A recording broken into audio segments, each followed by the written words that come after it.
Bonjour chers managers, je suis Viviane Ondwa Elundu, je suis expert en management, coach manager en programmation neurolinguistique et l'une de mes principales préoccupations porte sur la performance des entreprises. Nous savons tous que les activités menées par les entreprises ont un impact sur les individus, disons sur la société de manière générale et sur l'environnement. Ces impacts peuvent donc être dommageables et graves au point de causer la mort lorsqu'on parle des individus et même de dégrader l'environnement. C'est la raison pour laquelle les entreprises prennent un ensemble de dispositions sécuritaires visant justement à protéger l'environnement et la société de l'impact de leurs activités. D'un autre côté, l'État, dans ses missions régaliennes, s'assure également de la mise en conformité de ces entreprises à travers déjà le ministère en charge de l'environnement et surtout dès le départ, la loi de 96 qui porte organisation et surtout protection de l'environnement vise justement à s'assurer de la mise en conformité des entreprises. Et ceci dit, les entreprises, disons l'État, à travers ces différents démembrements, mettent en place un ensemble d'acteurs, mettent en mouvement un ensemble d'acteurs institutionnels qui vont donc descendre dans les entreprises dans le cadre des inspections pour s'assurer la mise en conformité des activités des entreprises. Les acteurs institutionnels, dans le cadre de leur mission d'inspection, évoluaient de manière cloisonnée, au point où les entreprises considéraient cette mission non plus salutaire, mais davantage comme étant intempestive et comme un frein à leurs activités. Donc, à la suite des récriminations qu'elles ont présentées en août 2014 lors du Cameroun Business Forum, l'État a donc mis en place, en réponse à ces récriminations, a pris un décret qui institue désormais des inspections conjointes. C'est le décret qui a été pris en août 2014. Et depuis cette date, les entreprises non, il ne s'agit pas d'une sanction, mais davantage accueillent les inspections 2 fois par an. Une inspection semestrielle en mi-année au mois de juin et puis une inspection en fin d'année. Nous entendons par établissement classé toute installation qui manipule les substances dangereuses, toute installation qui accueille également plus de 100 personnes. Il s'agit ici des entreprises ou des établissements classés, comme on les appelle, qui sont des usines, des entités commerciales, des entités industrielles appartenant à une personne physique ou morale, du secteur public ou du secteur privé, qui peut donc présenter dans le cadre de ces activités un danger aussi bien pour la santé, pour la sécurité, pour la salubrité agricole, pour l'environnement et globalement, disons, un danger pour les personnes et pour l'environnement. Alors, dans le cadre de la protection de la vie et de l'environnement, l'État devrait donc s'assurer de la mise en conformité de ces entreprises et donc mener une mission de police qui vise justement à mener 2 activités principales. Premièrement, la mission de surveillance administrative et la mission de surveillance technique.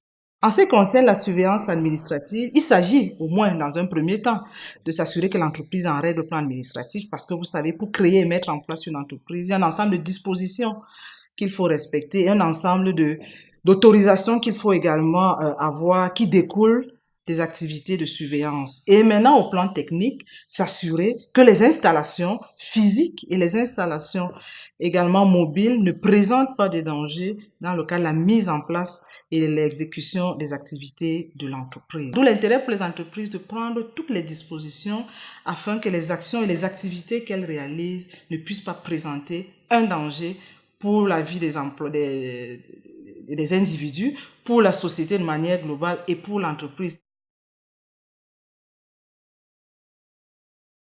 Rappelons-nous très récemment les différents accidents de train que nous avons entendus ici et là. Nous avons également, à travers le monde, aussi bien en Afrique, au Cameroun qu'en France, aux États-Unis, vécu des accidents dans les centrales nucléaires, mais également dans des unités parfois considérées très petites en ce qui concerne la manipulation d'un ensemble d'instruments. Rappelons également que dans les hôpitaux, nous manipulons des déchets organiques dont l'usage peut poser, et surtout la destruction lorsqu'elle est mal faite, peut poser des dangers à l'environnement. Quelle est donc la responsabilité civile et même aussi la responsabilité pénale de l'État à travers les inspecteurs qui réalisent des inspections, mais également les entreprises? Si on prend le cas des inspecteurs, 4 grandes responsabilités peuvent être évoquées. La première responsabilité des inspecteurs, c'est une faute causée au sein de l'entreprise pendant l'inspection, cette faute causée relève de la responsabilité de l'inspecteur.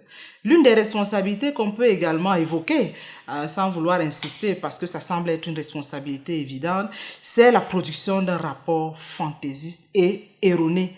Autre responsabilité civile et pénale qu'on peut évoquer, c'est-à-dire les inspecteurs peuvent être poursuivis pénalement lors de la réalisation d'une inspection qui fausse l'analyse, et nous parlons très simplement ici où nous invoquons des dispositions qui ciblent le faux et usage de faux.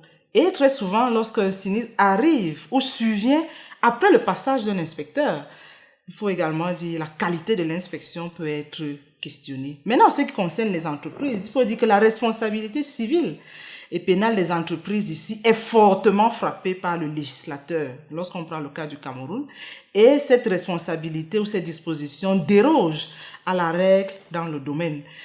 Nous parlons là de la responsabilité sans faute et même avec faute. C'est dire que les entreprises ou les responsables de ces entreprises sont civilement et pénalement responsables, quel que soit le problème qui survient en entreprise, qu'il s'agisse d'un incident qui survient du fait de la négligence de l'entreprise ou alors d'un incident qui survient du fait de l'erreur d'un employé, la responsabilité de l'entreprise est engagée. Alors, pour approfondir l'analyse du sujet et la réflexion dans ce domaine, il existe une bibliographie composée d'un ensemble déjà d'ouvrages que vous pouvez retrouver en ligne et même sur le marché. Mais je voudrais davantage insister ici sur un ensemble de documentation qui d'accès facile et surtout opérationnel. Commençons déjà par l'ensemble des textes qui régit l'activité des inspections des établissements classés et qui rappellent l'ensemble des dispositions normatives que doivent respecter les entreprises. Il s'agit des lois, il s'agit des décrets, il s'agit des circulaires, et le recueil de ces textes est disponible en ligne, mais également disponible au niveau du comité national des inspections.